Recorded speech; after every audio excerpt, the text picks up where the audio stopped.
Intéressant. Ah, vous êtes là. Alors, technologie et éducation, ce sont deux sujets très importants. En général, on va retrouver une dichotomie qui oppose d'un côté l'enseignement traditionnel ou en face à face, et de l'autre côté, on va retrouver l'enseignement en ligne. Entre les deux, comme forme de concession, on va retrouver l'enseignement hybride. Mais qu'est-ce que c'est? Alors Graham va le définir en 2005 comme étant la combinaison de l'instruction provenant de deux modèles d'apprentissage et d'enseignement historiquement différents, l'enseignement face à face, et de l'autre côté, l'enseignement à distance. Alors là, les auteurs et les recherches ne sont pas toutes d'accord. On va retrouver une variation au niveau du pourcentage de temps alloué à justement la rencontre en face à face, allant de 25 à 75%. L'enseignement hybride ressemble donc à l'enseignement traditionnel car il exige une période en face à face, mais si on y ajoute un dispositif en ligne avec succès, cela permet une nouvelle dimension d'indépendance tant liée au temps qu'à l'espace, jouant ainsi sur la motivation de l'apprenant. L'enseignement hybride se présente donc comme étant le meilleur des deux mondes. Mais le diable se cache dans les détails. D'ailleurs, l'enseignement en ligne prend ses racines dans l'enseignement à distance, qui remonte à plus de 100 ans avec les cours par correspondance. Avec la création d'Internet, cela a permis de toucher une plus grande partie du monde entier et de proposer des communications synchrones et asynchrones entre les professeurs et les apprenants eux-mêmes.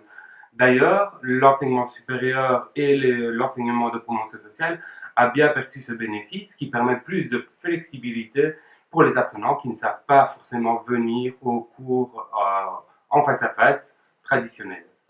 Mais le diable se cache dans les détails. En effet, l'enseignement via Internet n'en est encore qu'à ses débuts et doit encore faire ses preuves. Cela fait quoi, 20 ans à tout casser qu'il est là. En plus, ce genre d'enseignement est un type élitiste.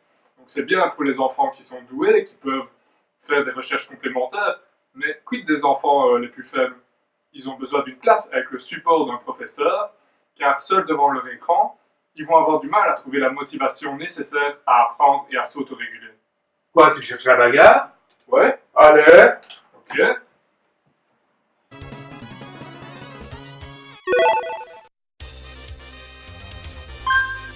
Test your might. Round 1, fight!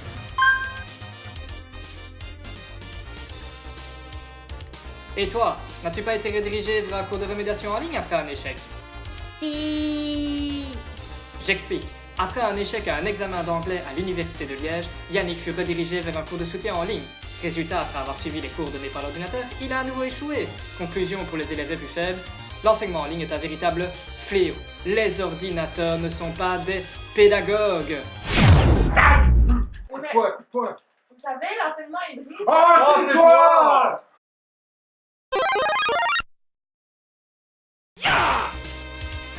Round 2, fight! Bernard nous a dit qu'en comparant l'enseignement en ligne et l'enseignement traditionnel, un indice de 0,05 en faveur de l'enseignement en ligne. Ringard! Mais n'oublie pas de dire qu'il y a une grande variabilité dans les études que tu mentionnes, certaines favorisant clairement l'enseignement en ligne et d'autres mettant en avant les qualités et l'efficacité de l'enseignement traditionnel. Un effet de 0,05 est vraiment minime. De plus, il n'y a que 5 études qui prennent des données issues de l'enseignement fondamental. Tu t'imagines? Ouais, c'est ça, mec, mais ça peut cacher plein de choses, le face-à-face, plein de pédagogies différentes, des pédagogies actives aux pédagogies traditionnelles et aux pédagogies frontales. Regarde, mec, regarde ce que pense Pink Floyd de ton face-à-face. We don't need no education.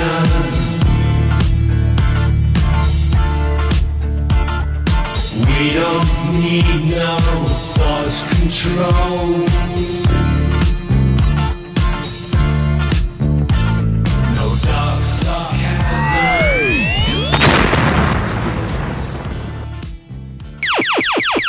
Ok, je vois.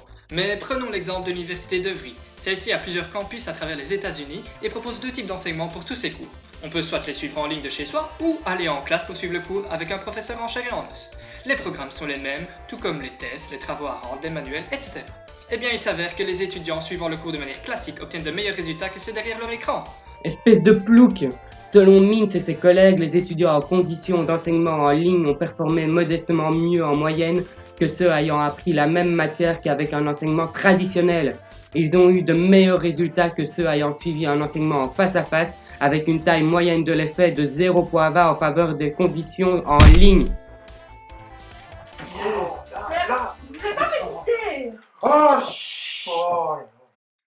L'enseignement en ligne n'est pas encore défini de façon très claire. Nous avons donc peu de recul sur ses effets à long terme pour nos élèves. Les études faites à son encontre sont encore fort jeunes. En littérature de 94 à 2006, aucune étude expérimentale ou quasi-expérimentale n'a été trouvée comparant les effets d'apprentissage entre les enseignements traditionnels et en ligne sur les enfants ayant une taille d'effet suffisante dans les données.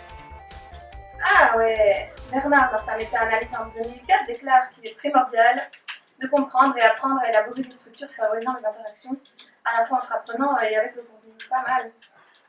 Leibniz va dans son sens quand il dit qu'une configuration pédagogique fait différence entre les étudiants travaillant à la fois en interaction avec du contenu et dirigé par un enseignant par rapport à ceux qui travaillent en autonomie. Ouais, on en sait peu finalement sur l'enseignement hybride. Il n'y a pas de liste de choses à faire, à pas faire. Bernard a analysé différentes barrières modératrices mais sans résultat significatif.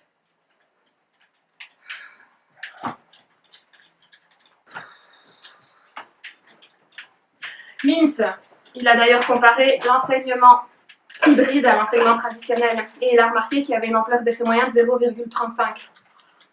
Ça fait quand même partie de la catégorie basse selon Cohen, puisqu'il a un indice compris entre 0,2 et 0,5. Donc c'est quand même nettement supérieur au 0,05 avancé précédemment lorsqu'on parle d'enseignement en ligne à l'enseignement traditionnel.